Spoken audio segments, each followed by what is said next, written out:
ปินลงหักอยู่พินผู้สาวเฮียนคูเจ้างามแค่นอสมตรูผู้สาวเฮียนคูหน้าที่สดใส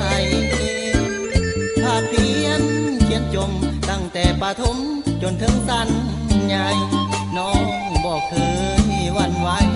อ้ายนี้ภูมิใจนำสาวเฮียนคูน้องมีความหู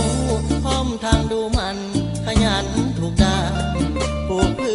ชพันธุ์ยาหารขยันทุกวันแต่น้อยอดสูงสุดแสนอยากได้แม่ยอดขวัญใจมาเป็นเนื้อคู่ถือว่าบุญสวยโยพบสาวเฮียนคู่ผู้งามจับใจสิเอ่ยจังใดน้องจังสิได้เป็นแฟนน้องลาผู้บ่าวนักห้องบ้านนาสาวนักศึกษาขอจงเห็นใจช่วยเติมเสริมสร้างให้ความหวังต่อกันเรื่อยไปหากสาวผู้เห็นใจจะขอมอบให้กับจริงที่มีบ่าวศิลปินเห็นใจอยู่พินผู้สาวเฮียนคู่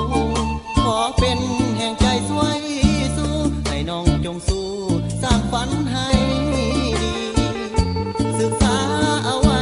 เพื่อศาสตร์แจ่มใสลูกหลานที่มีสู้ต่อไปเด้อคนดีให้สมศักดิ์ศรีอ้ายนี้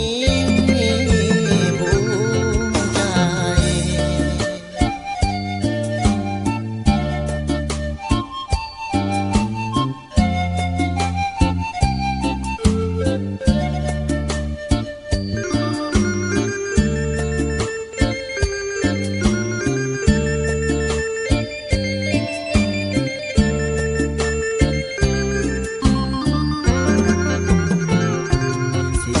จังใดน้องจังสิได้เป็นแฟนน้องลาผู้บ่าวนักห้องบ้านนาสาวนักศึกษาขอจงเห็นใจ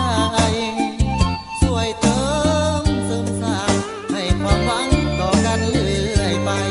หากสาวผู้เห็นใจจะขอมอบให้หากจริงที่มีบ่าวศิลปินเห็นใจอยู่พินผู้สาวเฮียนคู่ขอเป็นแห่งใจสวยสู้ให้น้องจงสู้สร้างฝันให้ดีศึกษาเอาไว้เพื่อศาสตร์แจ่มใสลูกหลานที่มีสู้ต่อไปเด้อคนดีให้สมศักดิ์ศรี